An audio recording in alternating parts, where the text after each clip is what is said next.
She was sitting on an old creaking chair, arms folded across her chest, staring out the window as though her entire life lay somewhere beyond the glass. Once vibrant, now leached of color and faded to dull grays.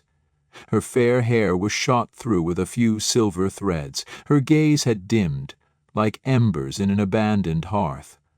Yet somewhere in those tired eyes a tiny spark still glimmered, fragile and faint, but alive, if only barely. Right now she felt certain there was nothing ahead except emptiness. Yet once upon a time, hadn't things been different?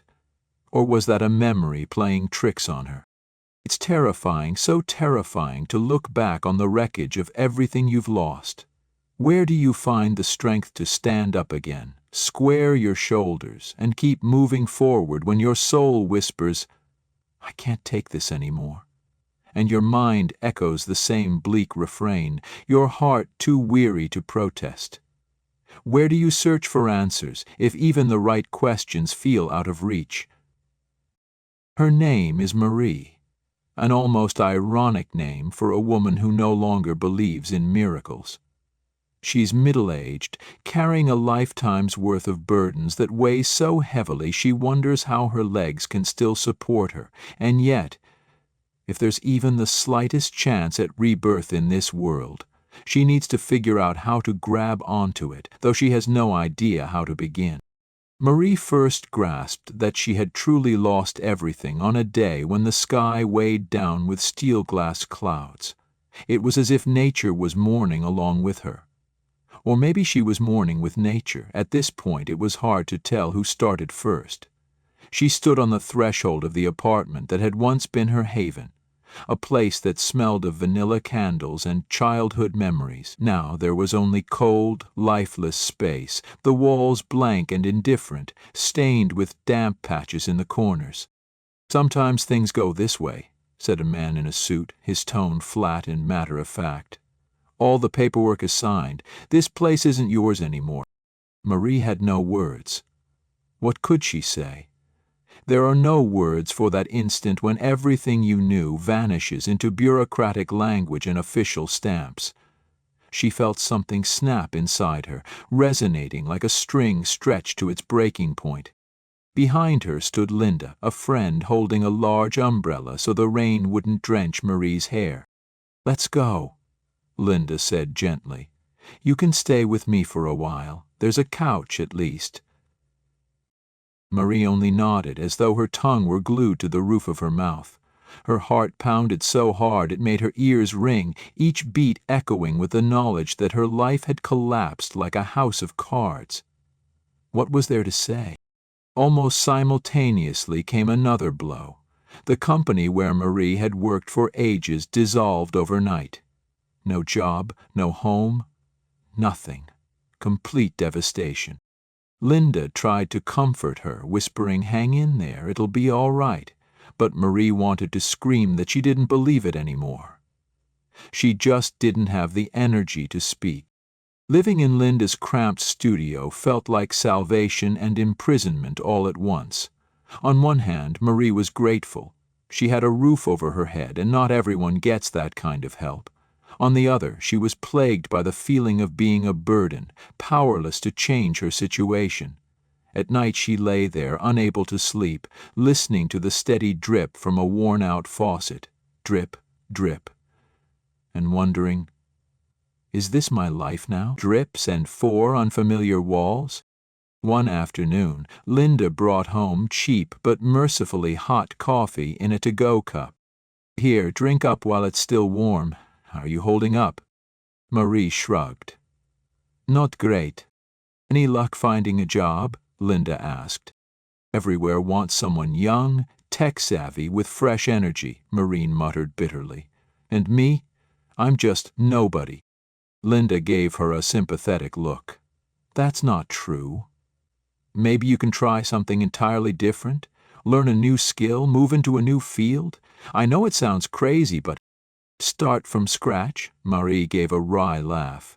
It felt like someone urging her to crawl because flying was no longer an option, and she hardly had the energy to crawl. She spoke barely above a whisper. I'm scared, you know. This isn't how I pictured my life. I feel so embarrassed. It's all just gone. Don't blame yourself, Linda said, giving a heavy sigh. Then, noticing the window had swung open, she hurried to close it. A harmless enough moment, yet for Marie it felt like a bitter metaphor. A tiny open slot you could either slam shut or fling wide open to let in fresh air. Right now, though, she felt too broken to do anything but wrap her arms tighter around herself.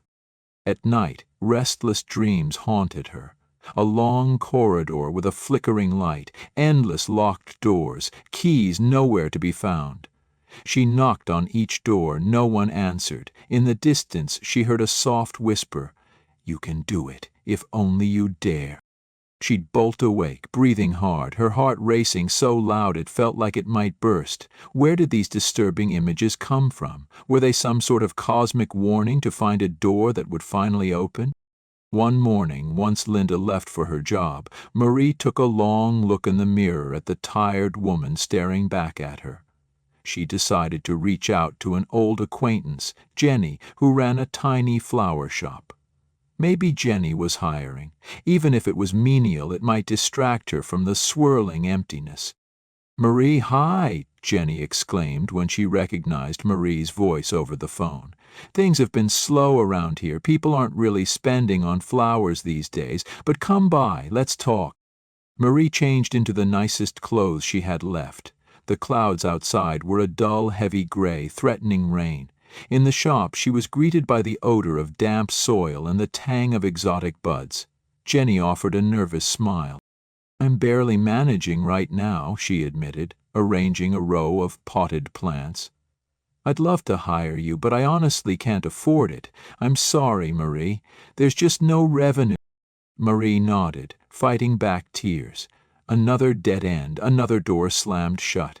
She found herself wandering aimlessly until she stumbled on a small park. Slumping onto a lonely bench near a wilting flower bed, she noticed a couple of blooms clinging to life despite the cold. "Are you all right?" came a voice behind her. She looked up to see an older man in a beige trench coat, deep lines on his face but warm kindness in his eyes. "I'm fine," she mumbled, not sure why she bothered to answer. He merely nodded. "Sometimes it seems everything's crumbling, but life surprises us more often than we think." Marie wanted to retort that miracles were a fairy tale, yet something about his gaze was unexpectedly comforting. "Here," he said, handing her a slip of paper with a phone number. "My name's Greg Nicholson. Call me if you ever need someone to talk to."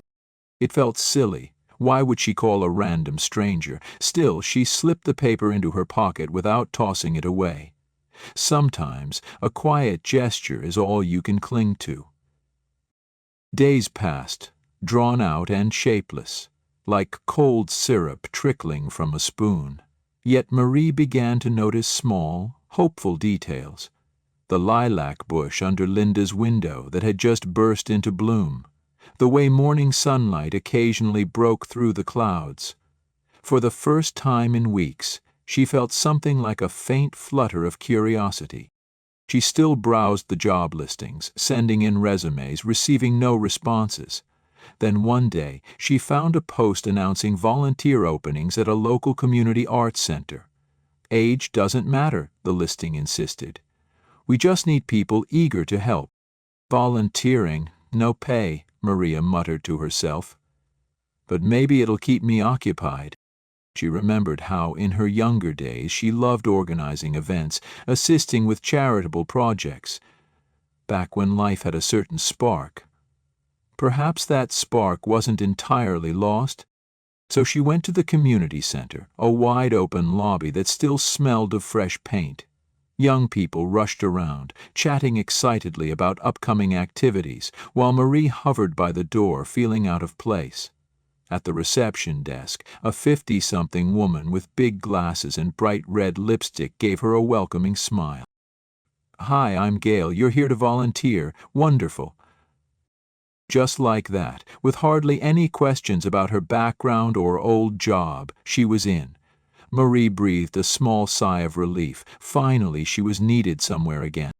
2 days a week she helped set up for kids' parties, pinned up flyers around town, sorted craft supplies. Amid the hustle, she felt tiny sparks of satisfaction.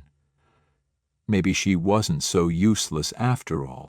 "Marie, can you hand me the scissors?" called one of the volunteers, a freckled young man bustling around a craft table. "Sure thing," she answered, and a shy smile spread across her face. A small gesture, but it warmed her heart. Financial struggles loomed, though. Linda told her with clear embarrassment that her mother would soon be moving in and the little apartment would be too tight for them all. Marie understood. She couldn't stay forever. That same evening, she remembered the slip of paper Greg Nicholson had given her. It felt absurd to call a stranger, but late that night, lying awake in Linda's living room, she realized she desperately wanted someone to talk to. Hands trembling slightly, she dialed the number. "Hello?" came his kind, steady voice. It's Marie. You gave me your number in the park. Sorry if this is weird." "No apology needed. How are you doing?" She didn't quite know how to explain her situation, but Greg suggested they meet at a small cafe. By some strange surge of courage, she agreed. The smell of warm pastries and cinnamon greeted her. Greg turned out to be a retired psychologist who'd spent years helping people who'd lost their homes and jobs. "I'm not here for money," Marie blurted. "I'm not looking for handouts." He offered a reassuring smile. "I'm only offering an ear, if you'd like to talk." So she talked, initially hesitant, then with raw honesty about the anger and grief of losing everything. Greg listened intently, sometimes asking, "How did that make you feel?" or "Why do you think there's no way out?" The relief of simply being heard was astonishing. "You can't resurrect what's gone," she whispered, voice quavering. "But maybe you can start a new life?" He nodded gently. "Sometimes losing everything is exactly what frees us. It's painful, but not always the end." That night she went back to Linda's place, feeling as though a long, buried weight had shifted, even if just a bit. Eventually, Marie had to move out. She packed up the few belongings she had, 2 beat-up suitcases and a handful of plastic bags, and moved into a cheap hostel on the outskirts of town. The place was shabby, but at least nobody looked at her with pity. She continued volunteering at the arts center, and one day Gail approached her. "We're starting a group for people who do crafts, making jewelry and decorations for a charity fair. Remember you said you used to sew and embroider? Want to help?" Marie hesitated. She once loved needlework, but that felt like another lifetime. Still, something fluttered in her chest. "I barely remember how to do any of that." "You'll pick it up," Gail said. "We could really use you, and who knows, you might even sell a few pieces." So Marie nervously dug out old needles and thread, rummaged for beads and ribbons. Her hands were shaky at first, but gradually the tactile joys of fabric and color came flooding back. Late at night in the hostel's communal area, she cut shapes, embroidered patterns, glued tiny decorations onto earring hooks. Sometimes she cried, recalling how she'd allowed this creative side of herself to fade away. Yet at the same time, a gentle warmth began to fill her, like a candle newly lit. "Where are you making?" asked her roommate in the hostel, a short-haired woman with a striking tattoo on her arm. "Jewelry for a fundraiser at the art center," Marie explained. "I'm volunteering, just trying to help."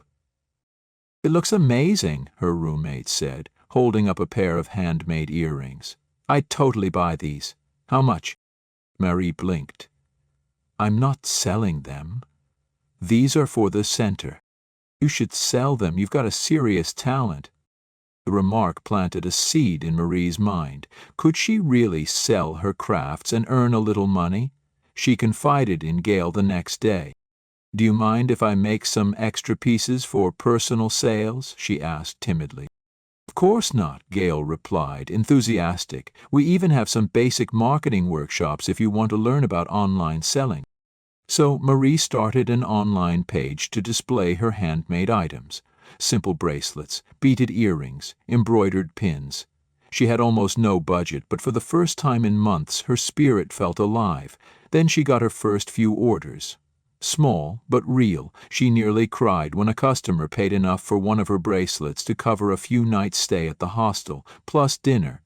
Holding that cash in her hands, she repeated quietly to herself, "I can do this. I really can." Then came the day of the big charity fair at the Arts Center.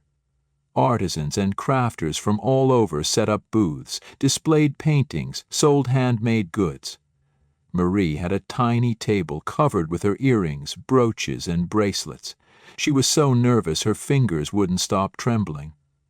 What if nobody liked her stuff? But customers soon came by, picking up her pieces, asking prices. "Ooh, these are lovely," they exclaimed. "You make them yourself?"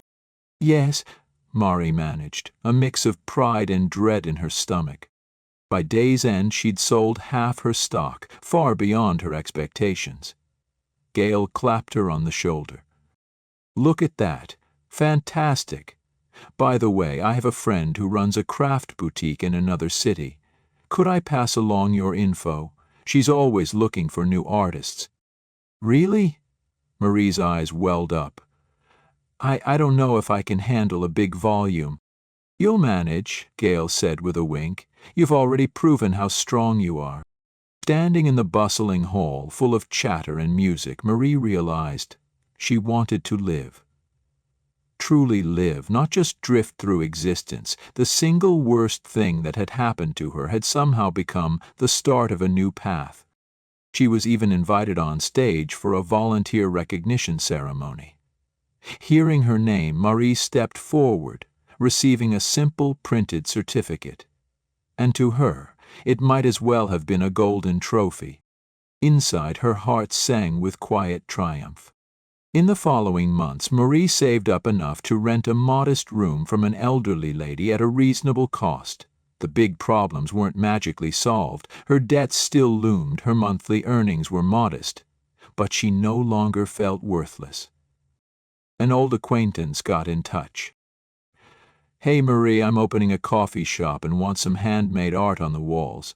Could you create some decorative pieces, maybe wall hangings made of fabric or flowers?" Marie felt intimidated. She had never tried that before, but she said yes and ventured into pressed flowers, dried stems, textured fabrics, even dabbling in watercolor. Some things turned out messy, others were beautiful. Throughout it all, she discovered that creating beauty gave her a reason to keep going. Meanwhile, her small online shop steadily grew. People started commenting on her posts, leaving positive reviews, buying more and more of her designs. She was still far from wealthy, but the days of complete hopelessness were gone. Finally, she was doing something that added color and meaning to the world. Greg Nicholson occasionally checked in. "Steph, how are you? Remember when you were certain there was no future?"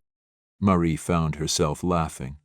"Now I'm worried I won't have enough hours in the day to finish everything." He laughed with her. "See, sometimes you have to lose your old life to find yourself." She used to dismiss such phrases as pretty but hollow. Yet here she was, living proof that when everything is stripped away, you might discover something you never knew was inside you. Seasons changed. Summer gave way to fall, fall to winter. One chilly evening, the first snowflakes fell as Marie headed home from a workshop she herself had been teaching at the Arts Center. Imagine that, her, a teacher. Passing through the same small park, she noticed the familiar bench, the one where she'd once sat in utter despair. She paused, letting the cold air bite at her cheeks. She remembered how she used to think losing her home and job signaled the end of everything. Now she felt a gentle glow inside, a quiet assurance that life persists. It's funny, she murmured, watching snow swirl under a dim street lamp. Life does knock you down, but it can also give you a chance to stand back up. A snowflake melted on her palm, and she gave a little smile. All right, Marie, she whispered to herself. Let's keep going. She rose from the bench and walked toward the circle of streetlights, snow dusting her hair and shoulders. She might not have a fancy job or a luxurious home, but she carried something far more precious: the knowledge that no matter how hard you fall, you can rise again. That's how it sometimes goes. Losing everything forces you to discover the strength you never realized you had. If life tears down the old walls, it just might give you the space to build something new, and maybe even more beautiful than before. Peace. Thus ends the story, or more accurately, thus begins the next chapter of Marie's life. A woman who once lost it all and found within herself the will to rise again.